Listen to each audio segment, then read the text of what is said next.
Well, good morning, good morning. That was the abbreviated, shortened version of the Radio Science News theme song.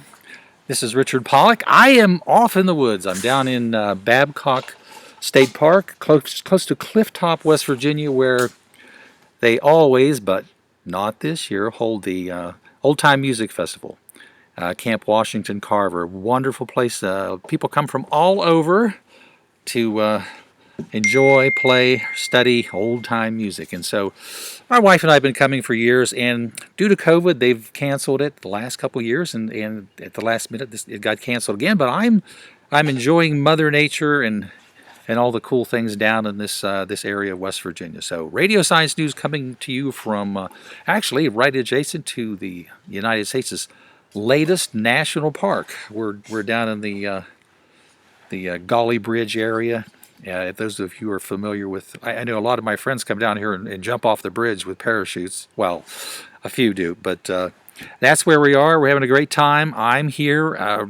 Robert and Libby Strong are up in Wheeling, West Virginia, where they just had a freakish tornado event go just past their neighborhood. Maybe, I'm not sure if Libby will be calling me today or not. I'm hoping she will.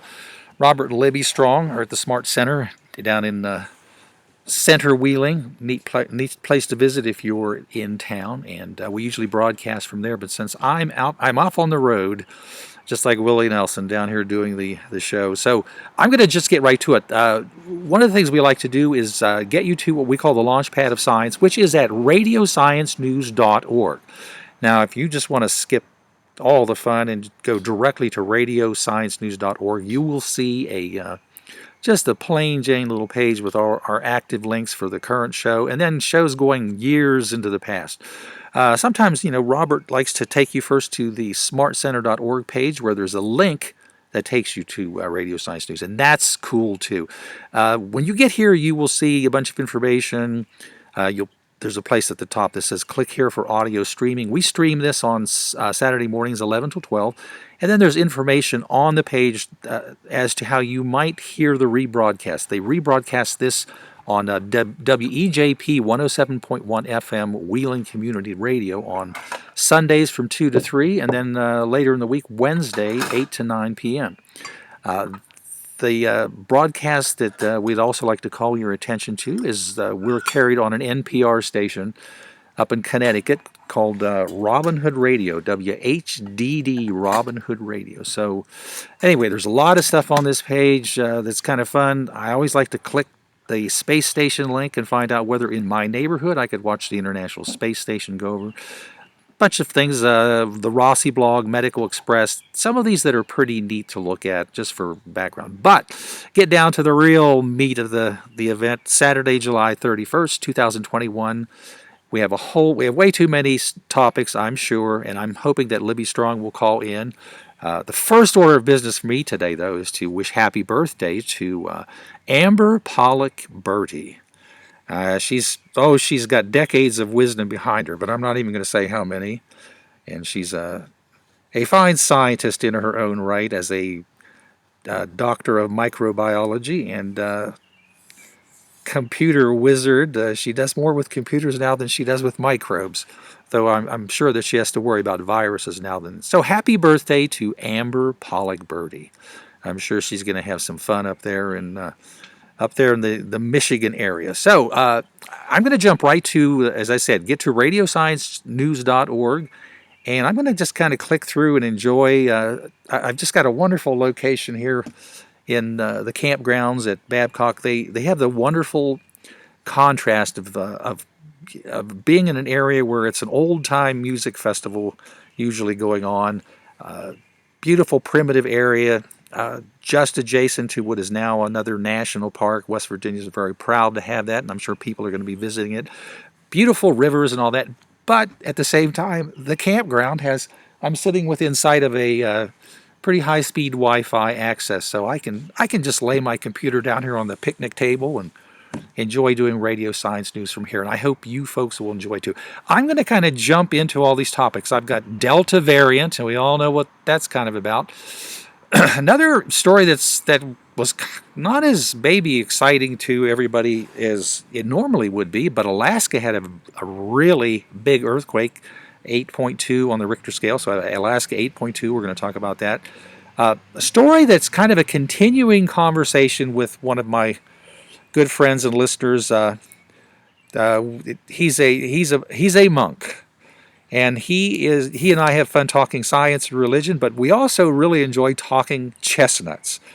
We've been going back and forth about the reintroduction of the American chestnut, which is a very interesting and somewhat tragic story. The forest of the United States, especially the eastern hardwood forest, was hugely populated by giant chestnut trees, and not only do they provide amazing timber, but for everything that lived there, the Native Americans, the critters, uh, the the chestnut tree provided so much, and it was wiped out by a blight, a virus that came in with the introduction of Chinese chestnuts back in the day that just decimated, well, more than decimated, it wiped out the American chestnut. Now there still are a few here. I actually talked to a ranger at the new national park because I had seen chestnut. You can see chestnut blossoms down into the forest, and he said, "Well, those more than likely are American chestnuts that are just so isolated they've not been hit by the virus." So that's good. Anyway, I have a story about chestnuts that will continue the conversation with my good friend Michael. Story about old virus. This is, I mean, anytime we talk about viruses, I get a little nervous. And for those of you who used to watch those crazy science fiction movies where somebody would break into a mummy's tomb and be infected by an old virus, this might give you pause. Okay, I have microbes. I've got ultrasound, Sargasso, sharks, Mars anatomy, Ganymede. Two little astronomy things in the middle. Mice memory. So if you've been worried about your little mice losing his memory, there's hope for him. Graphene. There's a story about graphene. Robert and I sort of have a deal. If it's a good nanotechnology or graphene story, I almost always feel compelled to put it up. And then also asteroids, and then chart. I'm going to hit the chart briefly because there's so much going on, but there was one, this particular chart that I put up last week, and they update it. So I liked it because it's basically titled "Demystifying the Delta Variant with Data," and what they're doing is they're showing you with nice little charts. I don't know. I want to say kind of how scary everything is, and there was one little thing. A couple of little things about the variants and the mutation I thought that were interesting, but I'm going to read you. Here we are in July in 2021, and in the very first paragraph, the most important thing that I think anybody can take away from their perusing of virus stuff right now is the last sentence of the first paragraph, where it says, "Getting vaccinated is still the best way to protect yourself, your family, and your community." And I'm going to add, and your planet. So anyway, this is a very interesting article, and it includes some really, impressive charts that are showing you how the present variant, and I say the present variant because I'm not completely, well, in fact, I'm completely unconvinced that this will be the last variant, because the problem with having something continuing to be spread and continuing to exist as a pandemic is that it will continue to evolve into other variants. And so there was one piece of good news from the story. Well, what I'll do is I'll let you look through this, because this is mostly hard data that's supposed to convince you, if you are someone who is really interested in the science and if you care about how important it is to get your vaccine. And so I'm going to say that I'm pretty sure that you're either one of those people, or you're maybe the other side of the team that is not so concerned, and so you probably won't read through all these charts anyway.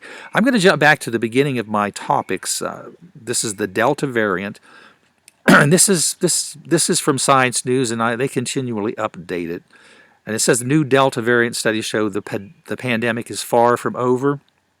Again, this has a lot of information, and it's very important.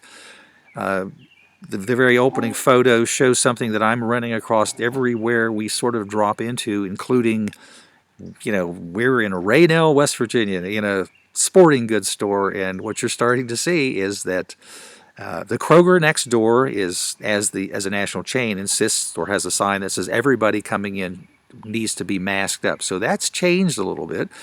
The sporting goods store was mixed. You had some people who were serious and concerned about it, others who were basically just there to get a dozen fishing worms. But I'm seeing a change as people are masking up because I think more people are getting it. This is a great article because it covers a lot of things. Vaccinated people can get infected with Delta, but the big point of the first paragraph is that lots of people who are vaccinated are actually getting this, but they are, as was advised by the folks who said get the vaccines, being protected to the point that they're getting it, but then the antibodies are kicking in, and they're for the most part having milder doses. Now, the next thing that was really interesting that I thought I should cover is that what I thought was probably some of the scariest news this past week was that what they're finding out is that when they do a test, by gathering coronavirus genetic material from the noses of people who are now coming down with the Delta, they were sort of finding that vaccinated people and unvaccinated people seem to have a very large and fairly equivalent loads, what they call the viral loads. So an elevated viral load, was kind of having some people very concerned that if you are vaccinated, now you have a viral load that you're shedding just as badly as someone who's unvaccinated. And this is an article that says, hey, there's a caveat, meaning there's some information that's not in. Basically, they're saying the result that you're getting from a vaccinated person showing a very high viral load. It says the result gives you an indication of how much viral RNA is in the sample, but it doesn't necessarily tell you anything about the level of infectiousness. It says data are a concern, but it's not a definitive answer on transmission, because this is one of the things that they're very aware of. When a vaccinated person gets infected and becomes symptomatic, we already know that you're going to have a viral load, but the immune response is because of all those viral particles could be skewed by the fact that you could have literally, it says, a lot of the viral particles that are giving you this high load, viral load indication, are probably already coded in antibodies and basically could have been neutralized, or at the very, at least be less infectious. So I thought that was a pretty interesting thing. There's some more things about how the Delta variant is making people much sicker, higher risk of death, 137% higher risk of death, doubling the risk of pneumonia. So anyway, again, the long article really has a very important bottom line. It's very, very transmissible. It looks like we're going to probably have to go back into vaccination and mask as the very best lines of defense. They're telling you, try to use good masks. If you're just using a single layer cotton mask, that's not real effective. Also be concerned about ventilation and filtration and all that. But the bottom line of this article, as the other article that I mentioned, and even though I don't want to talk about coronavirus for the whole show, the takeaway I would love to have from these two stories is that you just simply go get vaccinated. Get everybody you know to be vaccinated. And that's our best line of defense at this point. So, these are critical times, and please do your part. I'm going to go to the Alaska 8.2 story. Again, this is on radiosciencenews.org's website. If you tuned into one of these broadcasts or rebroadcasts, and you're wondering where are these stories, these are live links that you can click and follow along. Much better than when you go to one of those lectures and have to follow a computer presentation where people just highlight things. This has been updated as of Thursday, so it's just a little bit older. The reason why this is such an interesting story, of course, if you have relatives, as do I, that are on the West Coast somewhere, you're always paying attention to whenever there's an earthquake along that whole, ring of fire that impinges upon, California and further up, and then through Canada up into Alaska. So it says a line of cars evacuates the Homer Spit in Homer, Alaska, after a tsunami warning was issued following a magnitude 8.2 earthquake. Now, fortunately, the warning was canceled, but there was a good reason for this, because this very strong quake, which has been designated as 8.2 on the Richter scale, the biggest thing, as they say, since 1964, was actually located out into the ocean, 29 miles deep, 46.7 kilometers deep, considered a shallow earthquake, but it was, kind of offshore. And if you scroll down on this particular story, you will see the earthquake off of the peninsula there, which would make people very, very nervous about whether a tsunami would be coming ashore. That's why that initial picture was so poignant, to see all these people. In fact, it's kind of tough when you feel like I'm in a traffic jam on a low-lying part of the Alaska coast when there might be a tsunami.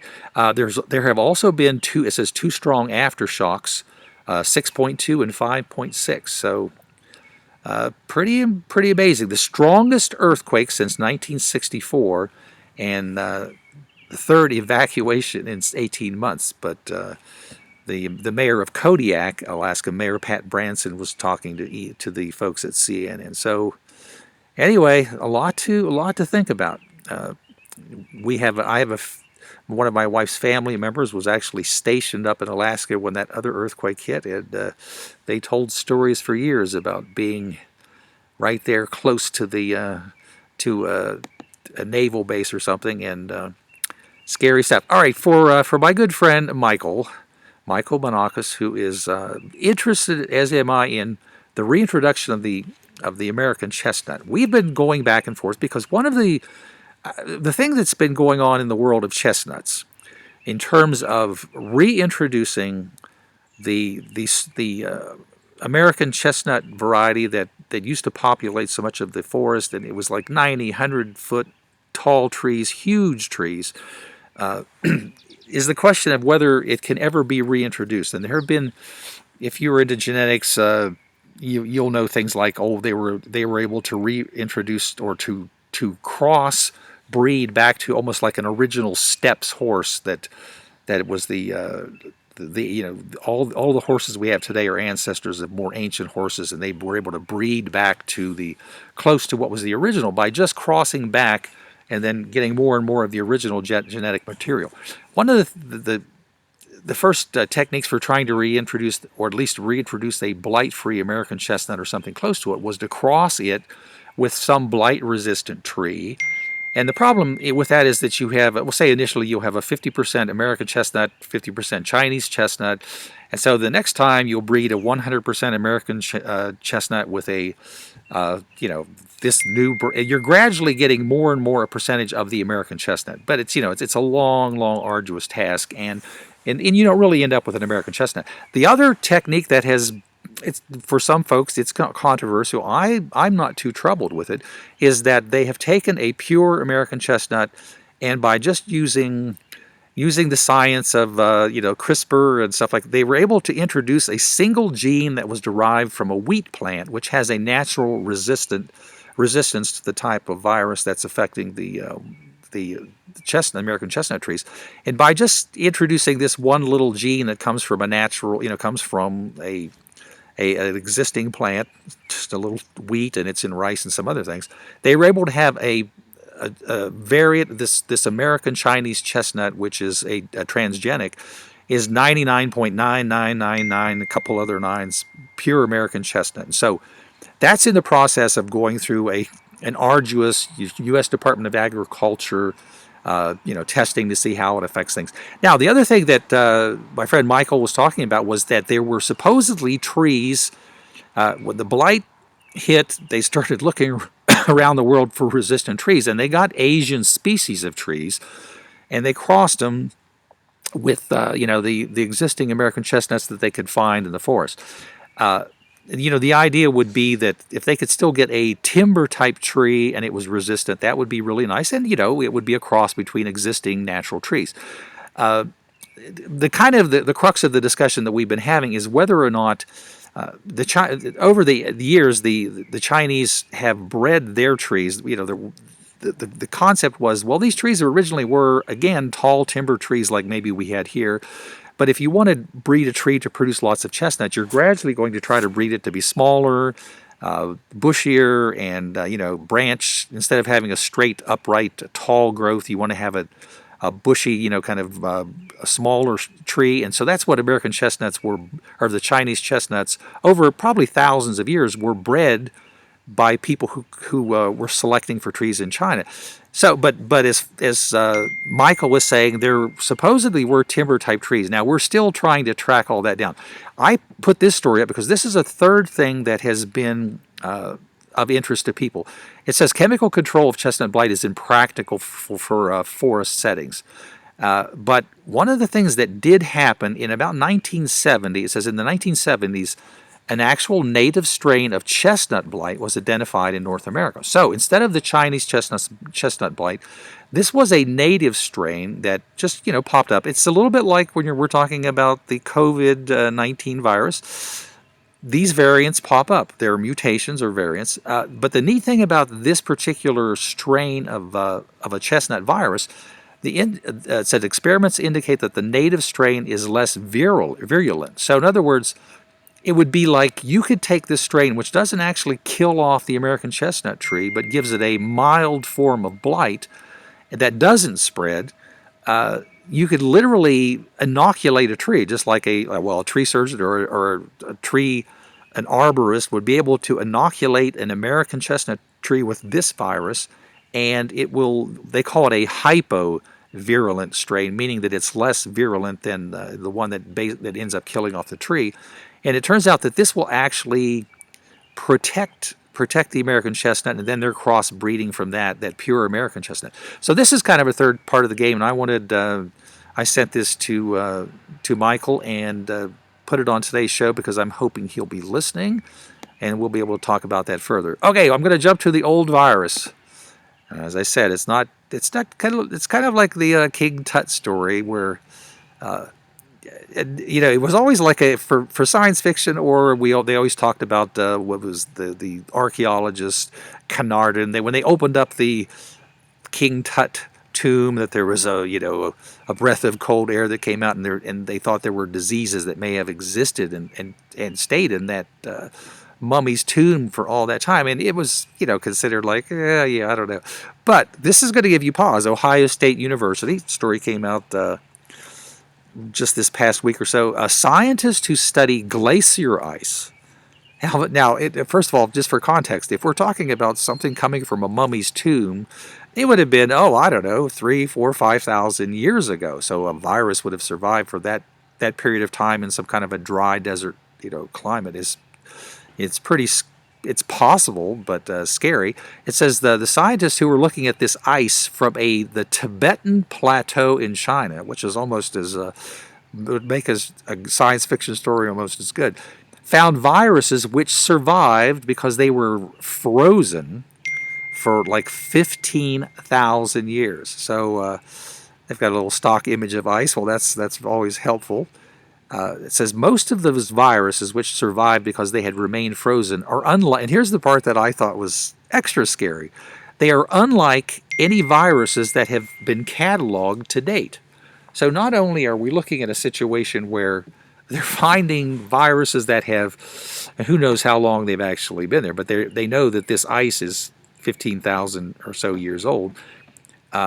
And the part that's scary about it is that this area, which is not well studied, the glaciers in western China are not well studied, and so any viruses would be very interesting to find out. But the idea that these are actually different, now I was going to see in some ways how they might be different, but basically it says here, viruses do not share a common universal gene, so even naming these will include a lot of steps. To compare unidentified viruses with known viruses, they compare gene sets.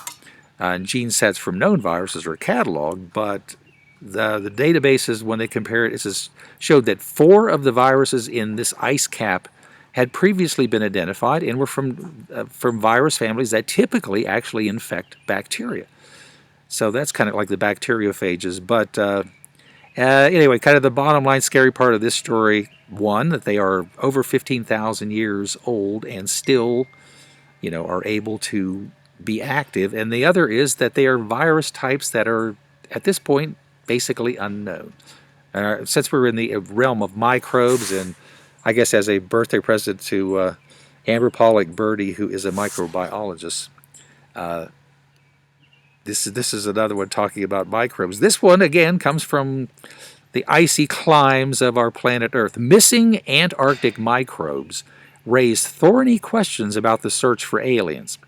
Now, this is a little complicated because this is kind of a story about what they expected to find and didn't find. It says, seemingly lifeless soils highlight the difficulty of discovering nothing. It's kind of like people arguing a negative and things like that. This is near the Shackleton Glacier in Antarctica.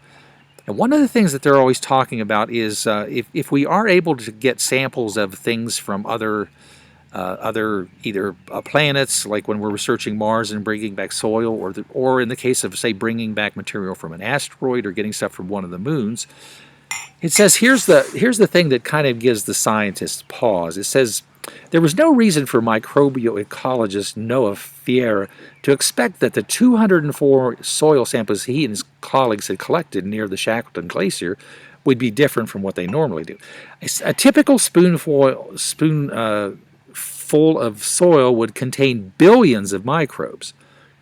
And the Antarctic soils from other regions will have at least a few thousand per gram. So he assumed that's the way it was going to be. But then they got a real surprise because some of the coldest, driest soils that they brought back, literally, it says to his, surprisingly, he and his colleague reported in the June Journal of Geophysical Research that this is the first time scientists have found soils that didn't seem to support any kind of microbial life.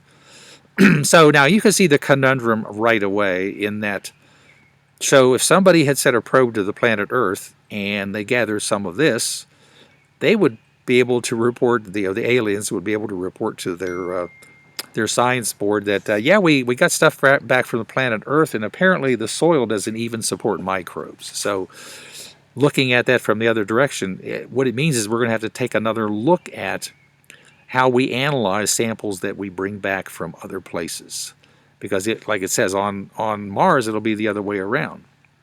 And so you have to walk the line between evidence of absence and absence of evidence. Boy, there's a great little phrase for you to ponder.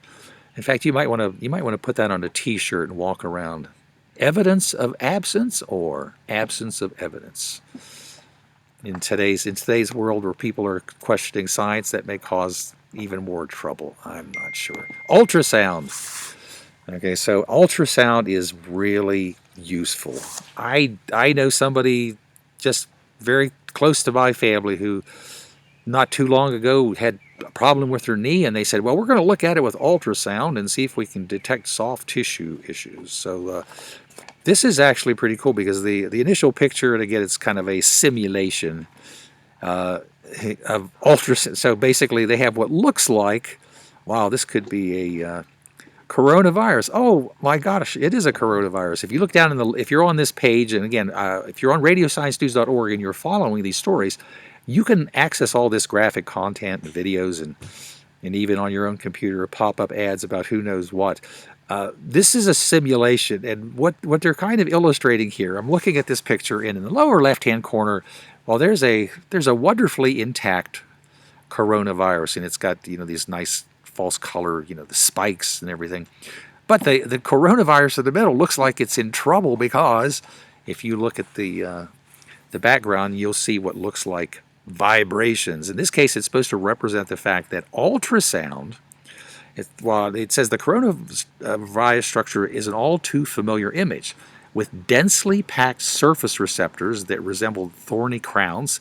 Spike proteins latch onto healthy cells and trigger the invasion of the viral RNA. it's so they're saying we know a good bit about its structure, but the physical integrity of this structure is not known. And if you're a big fan of a lot of people who would listen to Radio Science News or talk to Robert Strong or myself would know that we're big fans of Tesla.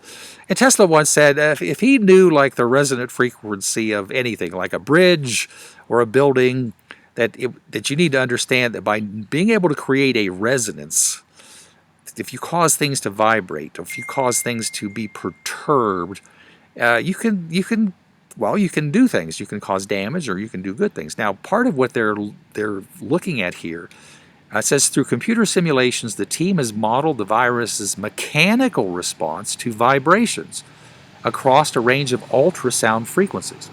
So anything that has a structure, it has a physical mass, and there are going to be things that it's going to respond to in terms of vibrations. So it said they found that vibrations between 25 and 100 megahertz triggered the virus's shell and spikes to collapse and start to rupture within a fraction of a millisecond.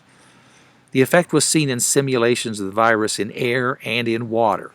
So now I'm probably just going to stop with that and let you read the rest of this. But this is really an important thing because even on Radio Science News, even when people, and I'm going to go back and say that even when people were talking about, say like someone coming up with just really crazy ideas that were like, well, could you somehow put lights inside your body to burn, some of these things sounded crazy, but as I said to Robert at that time, you have to think outside of the box, and you don't want to automatically just reject any concept. The concept that they're talking about here, and I'm gonna read it one more time because I think this could be important, and as people research it, there may be some solutions here that will be important not only to this particular coronavirus, but to any microbe, virus, or bacteria that has structural components that could be disrupted by vibrations. So it said they found that vibrations between 25 and 100 megahertz triggered the virus shell, so the main structure of the virus, and its spikes to collapse and start to rupture within a fraction of a millisecond. And the other part that I think was really fascinating was the effect was seen in simulations of the virus in air and in water. So in an aqueous solution, and I'm going to say, well, that could be your bloodstream, or basically traveling through the air, systems where people are trying to protect a school or an office or a laboratory. This is something people need to look at. And I'm just going to leave it at that, and again tell you that these are the folks at the MIT Department of Mechanical Engineering. So this is not garage research. This is pretty important stuff. I'm going to try to get through as many of these stories. We didn't make it very far last week because Robert and I spent a lot of time. If you look back at the radiosciencenews.org list of topics here, the Launchpad of Science, you'll notice that I brought a lot of the stories from last week and left just a few behind, and they mostly were about Bezos and Branson and Elon Musk and Wally Funk, because we were pretty excited as the rocket boys we are about the possibilities of commercial space travel and some interesting things happening with all those, for the most part, these are the billionaires who are vying for space travel. So anyway, I'm going to get through the rest of these stories because I really feel bad when we put up an interesting story and then we never get to it.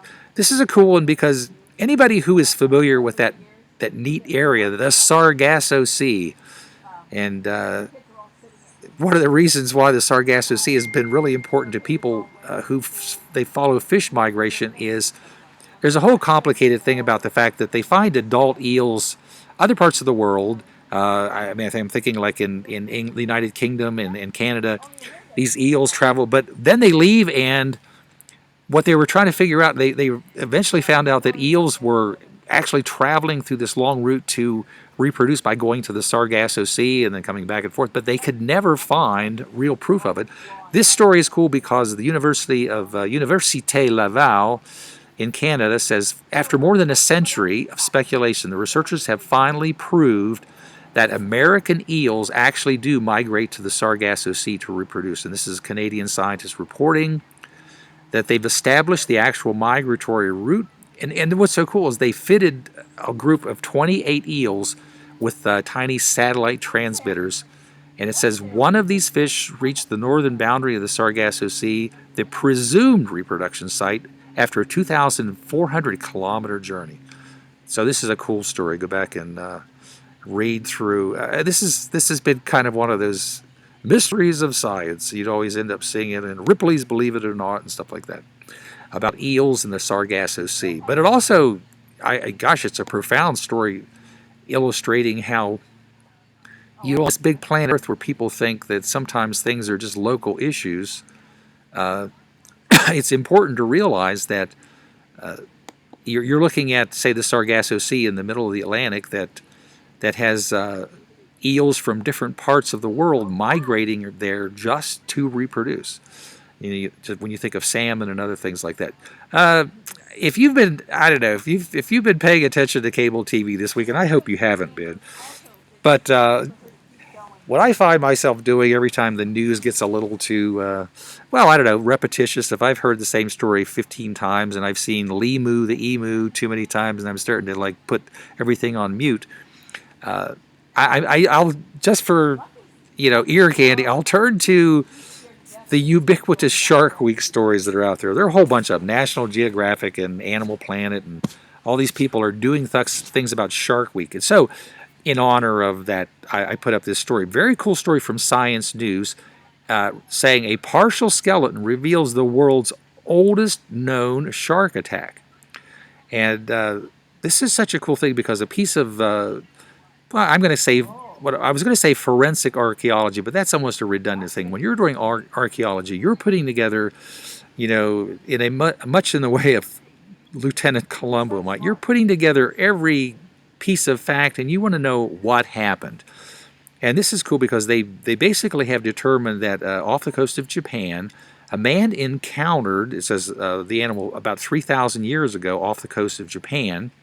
And there's a little picture. It says a man buried near Japan's coast 3,000 years ago, around 3,000 years ago.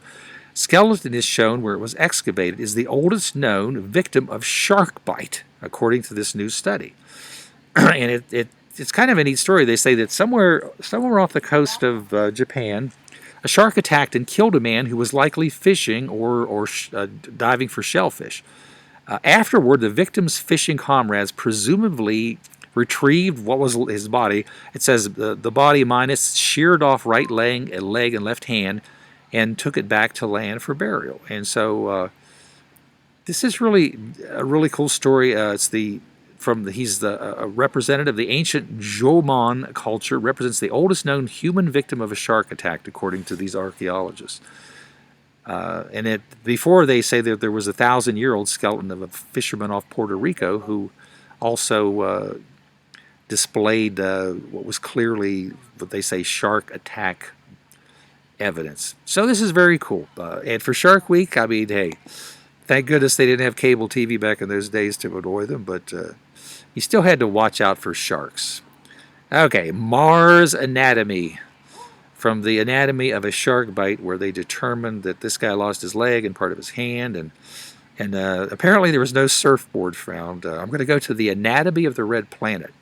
This is really cool. Last week, Robert and I talked about a story that where a lot of what they were thinking or hoping was a subterranean lake at the South Pole, it ended up probably not being that. But this is actually something really interesting about the interior of Mars, and you know, the fact that well, what happened to the shutdown of the magnetic field because the magma and the crust and the mantle and the core had lost energy and stopped moving. A lot of different theories, but it says researchers have been able to use seismic data to look inside Mars for the first time. So by analyzing what is becoming an increasing amount of seismic data from the different rovers that are up there and the different probes, it says they measured the crust, mantle, and core to get a better sense of, and that's why the anatomy, a sense of what the actual structure of this is. Now, one of the good things, as they say, is that since 2019, researchers have been recording and analyzing Mars quakes So the folks in Alaska had an earthquake. We'll be thinking about Mars quakes. And this is mostly as a part of the InSight mission that's since 2019. It said it relies on a seismometer whose data acquisition and control electronics were developed at ETH in Zurich. Using the data, the researchers have now measured the planet's crust, mantle, and core, and this data will help, having the structure. There were some kind of surprises here. Let me see if I can find the... it says, at one time Mars was completely molten. We know that Earth is made up of shells, thin crust of light solid rock surrounded by thick mantle of heavy viscous, thicker rock, which in turn envelops a core consisting mainly of iron and nickel. And as they point out, that terrestrial planets, including Mars, have been assumed to have similar structure. It says, now the seismic data has confirmed that Mars presumably was once completely molten before dividing into crust, mantle, and core we see today. But these are different from Earth's, says Amir Khan, scientist at the Institute of Geophysics at ETH Zurich and at the Physics Institute at the University of Zurich, together with colleague Simon Staller and some other folks. And so it says here, the researchers have discovered that the Martian crust under the probe's landing site is between 15 and 47 kilometers thick. Such a thin crust must contain a relatively high proportion of radioactive elements, which calls into question some previous models. Beneath the crust comes the mantle with a lithosphere of more solid rock. So when they say more, but maybe not completely, reaching 400 to 600 kilometers down, twice as deep as the Earth. This could be because there is now only one continental plate. So in terms of plate tectonics, that's kind of not gone. That's not there anymore. The thick lithosphere fits well into the model of Mars as a one-plate planet. So that's the plate tectonics. This is the part that I think is really fascinating. The core of Mars is actually still liquid, and it's larger than expected. The Martian core has a radius of about 1,840 kilometers, making it 200 kilometers larger than previously assumed. Says the researchers were able to recalculate the size of the core using seismic waves. Having determined the radius of the core, we can now calculate its density. So now they're going to work on the fact if the core radius is large, the density would be relatively low. That means the core must contain a larger proportion of lighter elements in addition to the iron and nickel, sulfur, oxygen, carbon, hydrogen, and these four would make up an unexpectedly larger portion. The last statement on this particular paragraph is that the researchers conclude that the composition of the entire planet is not yet fully understood. Nonetheless, the current investigations confirm that the core is liquid, as suspected, even if Mars no longer has an active magnetic field. So anyway, bigger than thought. Very important piece of information from the InSight project. While we're looking at the analysis of things that are still, in our solar system and stuff, great interest to us, we have information from the Hubble Space Telescope. This just came out from Space Telescope Science Institute, STSI. It says here that astronomers have uncovered evidence of water vapor in the atmosphere of Jupiter's moon, Ganymede. So you science fiction fans will be perking up at that. Ganymede, the water vapor forms when ice from the moon's surface sublimates. That is, turns from a solid to gas. That's without going to a liquid state. Astronomers re-examined Hubble observations from the last 2 decades and have found this evidence of water vapor. There's a great illustration of planet Jupiter and the moon Ganymede. Again, stock image from the folks at Adobe. So we're doing a lot of research on the various moons of Jupiter because we're finding interesting stuff here. But the fact that they now have evidence of water vapor and it's confirmed is a pretty cool piece of information. It said that previous research has offered circumstantial evidence that Ganymede, the largest moon in the solar system, contains more water than all of Earth's oceans. However, the temperatures are so cold that water on the surface is frozen solid. Ganymede's ocean would roughly 100 miles below the crust. Therefore, the water vapor would not represent the evaporation of this ocean. So this is cool stuff. And I would just leave again, reemphasize that one sentence that you could talk about the next time you're, if you're at your science party with your friends, you can say, "Did you know that Ganymede, according to this, well, there's been other evidence, but it literally contains more water than all of Earth's oceans." Ganymede is big. It's a big moon, biggest in the solar system. Now, for you folks out there, I know there are a lot of folks out there who we have talked on Radio Science News multiple times about they're always doing research with mice on Alzheimer's disease, and it's always the mice that get their memories back and get improved function and all that. And this is yet another case that let me get this to click up. It's taking a few seconds here to load. Again, I am Richard Pollack doing Radio Science News from Babcock State Park. I'm close to the George Washington Carver. At one time, it was a 4-H. It just is an interesting historical thing. It was the 4-H, state 4-H thing for black 4-H members. Now, thankfully, the times have changed, and it is now being used for a great festival of old-timey music, which was canceled because of COVID last year and then again this year. So this is a story from the University of Cambridge.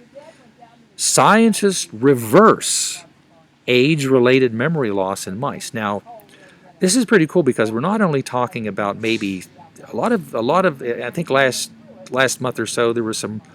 Well, actually, there was news about what was a promising Alzheimer's thing that will at least stop the loss of memory, and they're always hoping to find ways to reverse it. But that's been kind of a rare thing.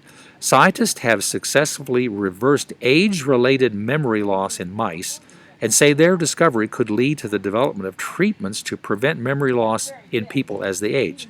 So I would specifically point out to you, they're not talking about something that, say, addresses protein plaques and things like that, the amyloid plaques of Alzheimer's and all that. This is something that would just be, maybe more natural memory loss. So it says here that the team showed that changes in the extracellular matrix of the brain, which is, so extracellular means, stuff that's kind of out there as the scaffolding around nerve cells.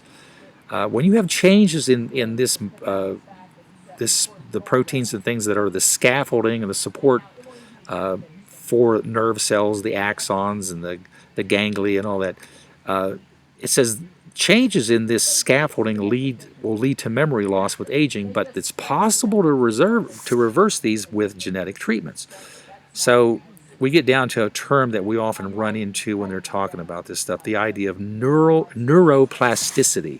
So plasticity, the word plastic, something that's flexible. It says recent evidence has emerged the role of what they call paraneuronal nets, PNNs. So these paraneuronal nets, and I assume that's the kind of scaffolding structure they're talking about, will affect neuroplasticity, the ability of the brain to learn and adapt and to make memories. Now, these PNNs, which they're talking about as a scaffolding, are cartilage-like structures that mostly surround the inhibitory neurons in the brain. According to this article, their main function is to control the level of plasticity in the brain. They appear at around 5 years old in humans and turn off the period of enhanced plasticity during which the connections of the brain are optimized. So, that's why a lot of, like, say, young things get, young organisms, humans, other animals, there are certain things they always said, oh, well, you learn better when you're younger, because this plasticity basically is partially turned off as you age, making the brain less plastic. But of course, as you get very much older, this could be a big issue. They're getting real deep in the weeds about the chondroitin. Many of you people take chondroitin to make your joints feel better, which would be part of that protein, that scaffolding concept.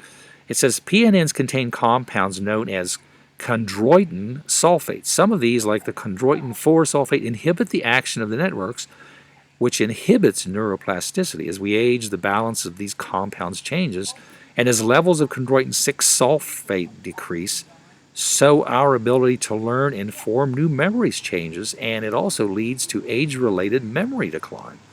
Well, that's fascinating. This is almost like a simple, like we're looking at, not that it's a magic bullet, but we're looking at something that is a very specific effect on that structure. Researchers at the University of Cambridge are investigating whether manipulating the chondroitin sulfate composition of these PNNs might restore neuroplasticity and alleviate memory loss. And to do this, they took 20-month-old mice, considered very old. I mean, it's not that I want to diss the older senior citizen mice, but and Mickey Mouse, just think how many years old that guy is. These 20-month-old mice, it says, in using a suite of tests that showed the mice exhibited deficits in their memory compared to 6-month-old mice. So what they did is whether they could recognize objects. Mouse was placed in the start of a Y-shaped maze and left to explore identical objects at the end of the two arms. After a short while, the mouse was once again placed in the maze. This time, one arm contained a new object while the other contained a repeated object. They researched the amount of time the mouse spent exploring. So these are, they put some very sophisticated and sometimes subtle tests. It says then what they did, they used a viral vector. And if you've been paying attention to all the kind of virus and COVID stuff about how we get vaccines and stuff, we've talked about using a vector, which is a virus capable of delivering something. So it says, in this case, the viral vector, a virus capable of reconstituting the amount of 6-sulfate chondroitin to the PNN, those networks, found that this completely restored memory in the older mice to a level similar to that seen in the younger mice.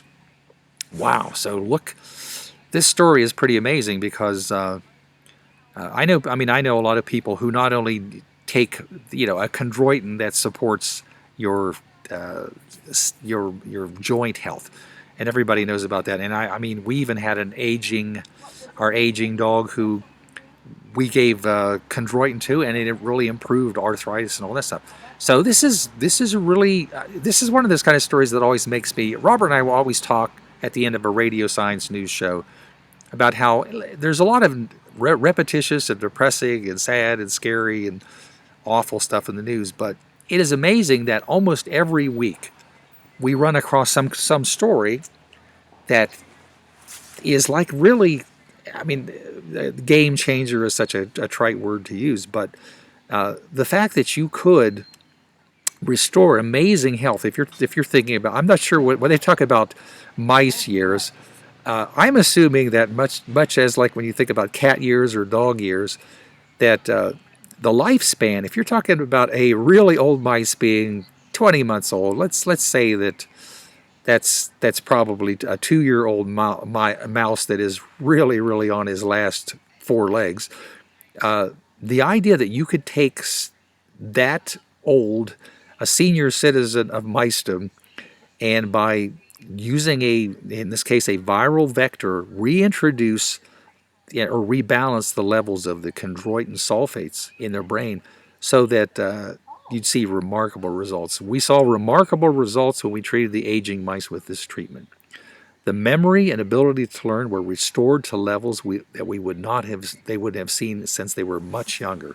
So, and in this case, much younger, the comparison was they're comparing it to just 6-month-old mice. So, be like comparing a 20-year-old to an 80-year-old or something like that. All right, mice memory. Okay, graphene. I'm going to see what my graphene story was. I even have a story that I bumped because I didn't have enough room. I might even have time to cover that. This is exciting. Graphene found in a meteorite. I'm waiting for mine to pop up. Now, if you are familiar with graphene, you know that it's basically, let's just say if you are familiar with chicken wire, you are familiar with a structure, say a chicken wire structure usually has hexagonal, wires all twisted together. And it's really a neat structure. It's just kind of even aesthetically interesting. Now, the reason why this is so important is that if you studied organic chemistry, you always started with the benzene ring and all. There was like 6 carbons and they're in a ring.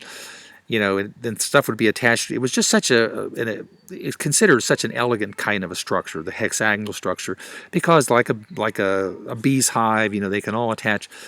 Graphene is just such a cool thing because it's a form of, as you probably already know, it's a form of carbon that looks like that, linked hexagonal chicken wire. It says graphene is a carbon-based material used extensively in electronics, biomedical devices, semiconductors, space and aerospace industries, on and on and on. What makes graphene unique is that it forms very thin sheets in a honeycomb pattern. So you literally have something that's, say, like one molecule thick.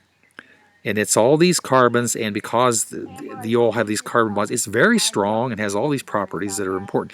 It can efficiently conduct heat and electricity.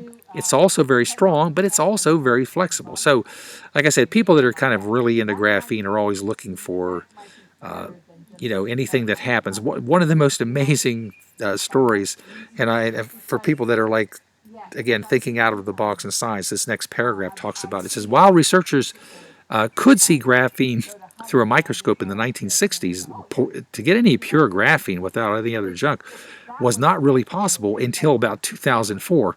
And this is the part that we reported on this story in Radio Science News. When scientists used Scotch tape to separate layers of graphene from graphite, this is just crazy, like the kind of graphite that's used in pencil tips. They basically found out that they could use Scotch tape and it would pull off one layer at a time. And why was that important? Well, scientifically it was hugely important. But these guys literally got the Nobel Prize in physics because they developed this method of separating something, which was, hey, I don't know. You watch, again, I'm thinking of Columbo or detectives that would use a piece of Scotch tape and they would lift a fingerprint, and that fingerprint would then be used in a crime analysis. But this is really cool. The thing about this is that, we know about graphene. You could produce it in laboratories under controlled conditions, and you can find some of it in nature. That's much of a rare thing. But this idea that it says that you would find it, you literally find pure graphene anywhere else off Earth is really it's an amazing thing. This is a meteorite, a small piece of an asteroid, comet, or other rocky object. We call them shooting stars, and but they typically burn up. Reentry usually burn. It says, however, some meteorites are large or strong enough to withstand being destroyed by entering the atmosphere, and sometimes we're able to determine some really neat things about the composition and the structure and the materials that are inside these things.